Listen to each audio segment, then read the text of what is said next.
Si esos hechos se van manteniendo y la conciencia va subiendo, llega un momento en que tú puedes explicar esto, porque lo que hizo Jesús no es nada más que realmente aplicar una ley que científicamente se podrá demostrar cuando la humanidad tenga la conciencia suficiente para poder demostrar eso. Entonces, muy fácil. Cosas que antes no se podían explicar, realmente ahora se pueden explicar. ¿Por qué? Porque antes no había conciencia y ahora sí. Pues es lo mismo. El ser humano muchas veces peca de hipócrita, de entender, yo no lo entiendo, pues eso no existe o no puede ser. No, perdona.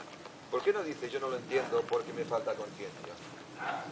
Entonces, cuando Jesús hizo lo que hizo, que se resistía a hacerlo porque sabía que la conciencia de aquella época no lo podía entender, lo que hizo siempre era algo que llaman los arturianos técnicas de ciencia espiritual. Ciencia espiritual, ciencia, o lo que llaman los esenios, la ciencia de Dios. Es ciencia. Lo que pasa es que la ciencia, realmente, ¿en qué nivel estamos? Estamos en un nivel muy avanzado. Bueno, según algunos seres de luz, estamos en la edad media de la ciencia. En la edad media. ¿Eso qué quiere decir? Que nos falta mucha conciencia para entender muchas cosas que ahora no entendemos y que son muy fáciles de explicar. ¿Desde qué perspectiva? Desde una perspectiva evidentemente más elevada. Si tú ahora quieres explicarle a un niño de guardería lo que es la raíz cuadrada de pi y eliges a un matemático eminente, ya puede ser eminente el matemático, que ese niño no lo va a entender porque no tiene conciencia para entenderlo. ¿Cómo lo va a entender? O es que el maestro es muy bueno, pero si el alumno es un bebé, ¿cómo lo va a entender? No lo va a entender. Entonces, ¿qué pasa? Nosotros somos tan hipócritas que somos bebés y queremos entender cosas de quinto de medicina. No, no seas tan hipócrita, o sea, empieza a tener conciencia de que tú aún te falta mucho que aprender, mucho que saber y mucho que experimentar.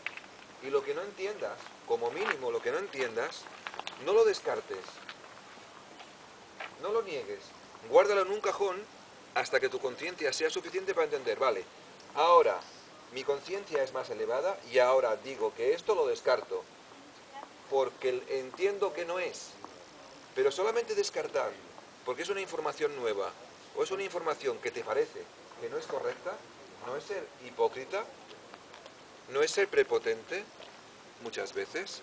Entonces, claro, tenemos que entender que nosotros somos los mismos que los de hace 2000 años. Somos los mismos. Somos los mismos que negamos cosas que ahora estamos haciendo. Pero claro, en esa época nosotros teníamos la conciencia para responder ante la situación de otra forma. Entonces, claro, somos los mismos que los de la Edad Media. En la Edad Media se quemaba a la gente en las plazas públicas y la gente disfrutaba con el espectáculo. ¡Qué horror! Somos los mismos. Somos los mismos que si fuéramos a la Edad Media con un móvil nos quemarían en la plaza pública por tener a alguien dentro hablando. Sí, demoníaco. Somos los mismos.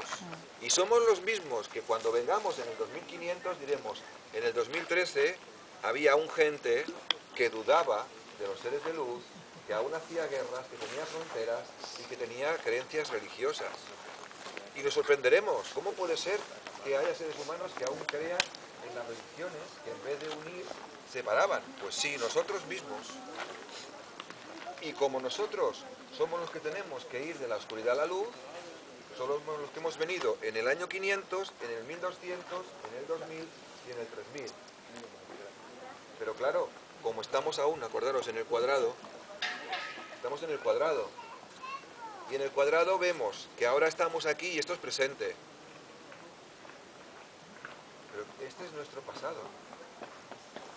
Como dije en una conferencia un poco bestia, pero voy a repetir porque es verdad.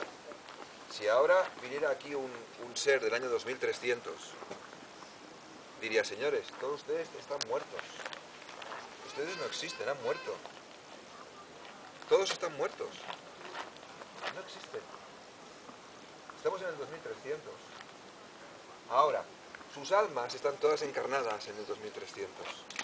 Lo que pasa es que sus personalidades ya están olvidadas. ¿Por qué le dan importancia a las personalidades? si lo que persiste son las almas? ¿Os acordáis del año 1300? No. ¿Por qué no os acordáis? Porque esta personalidad ya no vale. ¿Y estabais ahí? Entonces, ¿por qué tanta importancia a la personalidad? Si lo que importa es que el alma experimente para luego en el 2300 seguir evolucionando. Eso es lo que dicen los esenios. Que realmente eso que tú ahora eres es un capítulo de tu gran libro. ¿Pero por qué confundes el capítulo con el libro? Es como decir, mira, este capítulo es todo un libro. No, este capítulo es un capítulo. Y si no lees este capítulo no entenderás el siguiente. Pero no, estamos viviendo la vida como si solamente fuera un capítulo. No, perdona. Si realmente en el capítulo anterior tú te cortaste un dedo, seguirás con un dedo menos en el capítulo siguiente. Es así. Ahora, realmente, ¿qué ocurre? Hay gente que toma conciencia de eso y hay gente que no.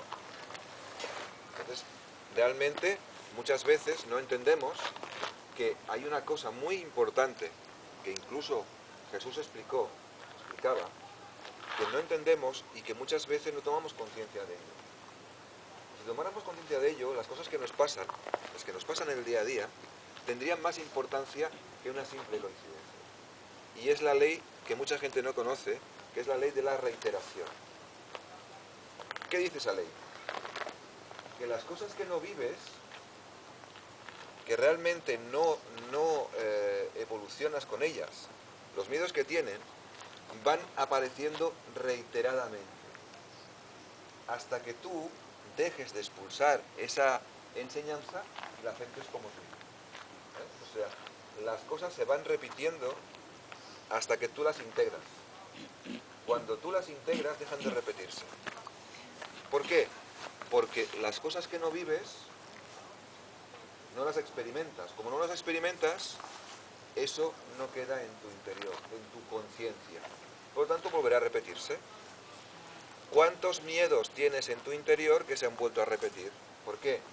Porque, como dicen los esenios, el Padre deja una fina capa a tu alrededor de las cosas que tiene que magnetizar para que tú aprendas. Entonces, si tú tienes miedo a algo, ¿qué ocurrirá? Que se va a atraer las enseñanzas, las experiencias y los momentos para que tú atravieses ese miedo. Si tú lo retienes y lo alejas, no te preocupes, eso volverá otra vez y volverá a repetirse tantas veces como haga falta hasta que tú dejes de luchar y abraces esa enseñanza. Eso se llama la ley de la reiteración y esa la explicaba Jesús en sus enseñanzas, entendiendo que la gente se diera cuenta de los miedos que tiene y de las veces que una misma cosa se ha repetido para que la aprenda, para que la absorba, para que la magnetice. Y simplemente si hacéis un poco de resumen de vuestra vida, veréis que hay cosas que se han repetido siguiendo la ley que explicaba él, de la ley de la reiteración. Claro, cuando explicaba eso, había gente que decía, pues sí que tenemos un Dios malvado, que a lo que tememos nos lo pone delante. Y entonces le dice, eso que estás diciendo, lo dices porque estás en el cuadro. Estás viendo la vida como un reptil. No te has elevado. Tu alma no se ha elevado. Tu alma sigue reptando como una serpiente y está viendo el cuadrado y no ve la pirámide de ayer, ¿os acordáis? Si tú te elevas, verás que cuando se te presenta algo que de alguna forma tú rechazas, es que eso no lo eres. ¿Y aquí qué has venido a ser? Por lo tanto, cuando Dios te aporta algo que tú temes, te da la oportunidad de que seas. Cuando tú lo rechazas, eres tú mismo el que estás dando un portazo al amor incondicional. Porque el amor es incondicional. ¿Por qué condicionas eso? ¿Porque lo temes? ¿Porque no lo entiendes? ¿Por qué lo rechazas? Entonces, claro, cuando lo rechazas, eso volverá a ocurrir. En el momento en que sea necesario, volverá a ocurrir. Por la ley de la reiteración, que es una ley que es para todos exactamente igual. Aquella frase de, yo no sé lo que me pasa, tengo tan mala